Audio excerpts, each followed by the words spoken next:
Mm-hmm.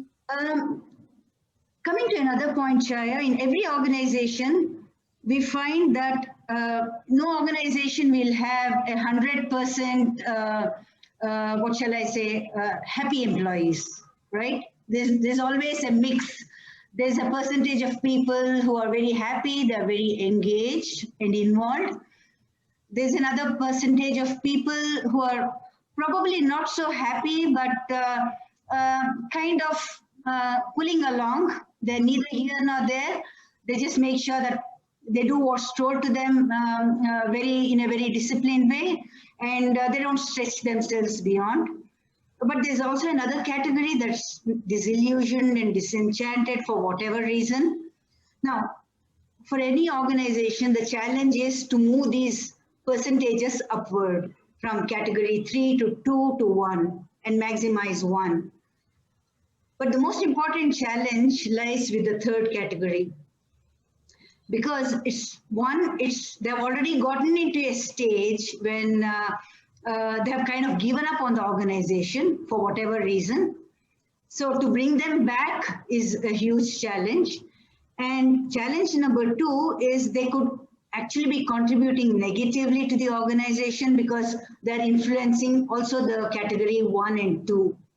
So if you were to be dealing with that category, what advice would you give to organizations to manage that in the most effective way? Sometimes you have to take harsh decisions. Sometimes there could be a way of bringing them around. So how would you do that?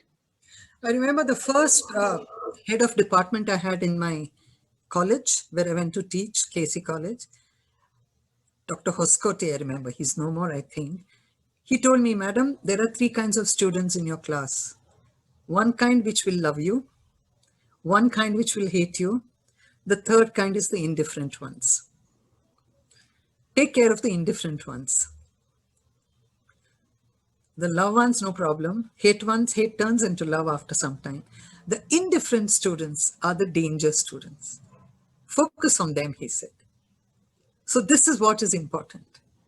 The person that you're talking about, the niche, they are the indifferent lot because they have some personal problems. That's the reason why they behave the way they do.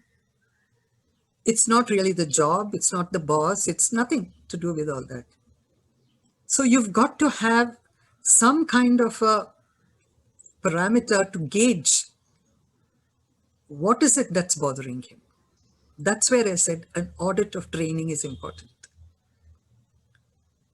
You know, I remember doing this program called Joy of Working, right, for all the departments of Godrej and Boyce. It was in Delhi. So there was finance guys, there were operations, and pretty senior people. Okay. At the end of it, it was a whole day program. At the end of it, the finance guy, you know, a typical South Indian gentleman, comes to me and says, madam, if I'd heard you when I joined the company when I was young, I would have been a different kind of person. And he immediately okayed all the travel bills and everything, which you normally would, I believe, sit on it for a couple of months. So the others were surprised too. He said, because I was under the impression that I need to hold all the money as long as I can for the company's benefit. See, these are all misconceptions, right, which can be broken by training. So when you give a training, you give finance training for non-finance people, operational training for so they all know the cross connection between every department. Then you understand your role in the whole picture. Most people don't understand their role. Yeah, besides the role, I think a holistic training will also help to understand and appreciate the other departments' challenges. Yeah. So when you have to work cross-functionally, you also appreciate the times when you have to put aside just individual departments' interests and also keep in mind the cross-functional interests. Mm-hmm. Isn't it so? You know, another example I want to give. Is it okay if I... Please go ahead. Examples are great. because I think it's the practical insights that are more valuable than theory. Theory. I was working for Eureka Forbes. I was the advertising and sales promotion manager. And one of the duties I had was, when president would call me and say, can you pick up some gift items because we are having a principals coming and we need to give them a gift or whatever. So I told him, I'll get a couple of them and you could choose what you want. Instead of later on, why didn't you do this? Why didn't you? He said, okay, fine. So I went to this gift shop and told him, he said, madam, I can't just give it to you like that. I said, why don't you come along? You come along with me. And then he came along. He brought all the stuff, showed it to the president. President chose what he wanted. And then he came out and then the vendor said payment. So I went to the finance department. This is the bill and this is the payment. He said, no, you have to do this, this, this, this. He gave me a whole lot of procedure. I went right up to the president and told him, Mr. President, I think we got to return all that. Why would he want to go through our procedures, the vendor? Okay, either we pay him or we return all his gifts. So the president called the finance chief, told him, please okay this bill and pay that. Now, he was pretty upset about it. It's not my fault because you haven't set your patterns in. But that day, they set it because it was a new company. He called the finance guy and told him, from now, when we do this, you please make the payments right away. Now, unless the employee has the courage to tell the employer, you give me the right tools, then I can work better. Instead of grumbling, instead of complaining, instead of getting frustrated, have the courage to go and tell the person that, I can perform better if I get these tools. Because the artist is as good as his tools are. Isn't it? Absolutely, Chaya. Actually, you made a very valid point because when we talk of employer branding, I think it's not just the employer-employee relationship. It's also the internal branding of the organization, because from a customer's perspective or a vendor's perspective, there are a lot of touch points in an organization. So at every touch point, the organization's brand image is at stake. Absolutely. Right? So if we do not train the employees well enough to carry the brand image of the organization, then all the efforts that's being done at one particular level, at the top level or at the marketing level, can just go down the drain in no time. See, that is the reason why Titan was way up HMT. Right. Though Titan started with HMT employees who left and joined them. They took the know-how there. But Titan knew how to use that know-how for customer satisfaction. HMT stayed way back and now the watch division is closed. Though their watches were way better. The quality was way better. Isn't it? Right. Because the people, they would advertise in the paper, this model has come, but when you go to buy it, it's not available. So there was a mismatch between production and marketing. Right. You first deliver to the showroom and then you put the ad.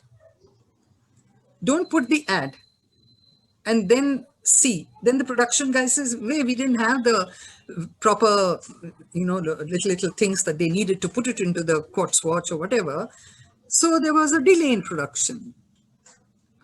So there's no coordination because each department is mera hai. Either there's nothing mera in this. Everything is company ka hai. Right. We are like an umbrella, spokes, different spokes. But when you open the umbrella, all the spokes will open. You can't say I spoke is much more important than this or whatever. And if everything doesn't open, then it doesn't serve the purpose. It doesn't open. So this is the importance that the management should give the employees, like staff function, line function. Come on, everything is function. Marketing ko zyada milta hai because they're bringing in the moolah. Staff function is you're only doing a clerical job. But clerical job is the one which keeps the company going, isn't it? Absolutely. So you've got to make each one of them realize that you're a dot in the whole canvas, but unless we connect the dots, the picture doesn't complete. True. No one individual or organization can actually be larger than the organization itself. Absolutely. Because, V.S. Mahesh, he was the HR chief in Taj Hotels. He wrote a very nice book called Threshold of Motivation. He says an organization is like a nursery for the growth of an individual. Mm-hmm. I think he's in Leeds University, he's a professor or something. He was a really good HR person. Mm-hmm. Yeah, that's one thing I have found in the hospitality industry. Their HR is pretty good. Yeah, I think sometimes, I mean, not all of them though, but Not all of sometimes them. HR departments tend to derive power by divide and rule. Sadistic, very sadistic. Yeah, it's Yeah. most HR people, if they're very self-confident and empowered and they're happy with themselves, the approach will be completely more healthy and objective. We used to have Arun Nair in Infosys, Mysore Global Education Center. He was the head of HR there. Excellent. He was from the army. So he brought in that army culture there and all that. So any issues that trainees had, they would come and talk to me about it as a life coach. They would tell me. I would just pick up the phone and tell them, Arun, can this be done? Right away, it would be done. Interesting. Yeah. So we've helped a lot of trainees who were going through some, personal problems at home and things like that, which normally the HR would say, no, we can't give you leave. We can't do this. There was this girl who came and said, my parents' marriage is breaking up, ma'am. If I don't go, it will break up. But I'm told that I won't get because I'm a trainee. I won't get leave. I just picked up the phone. I told Arun, can you help a marriage being fixed? He said, hey, what do you mean? I said, this. Send her to me. Shut up. He just okayed her.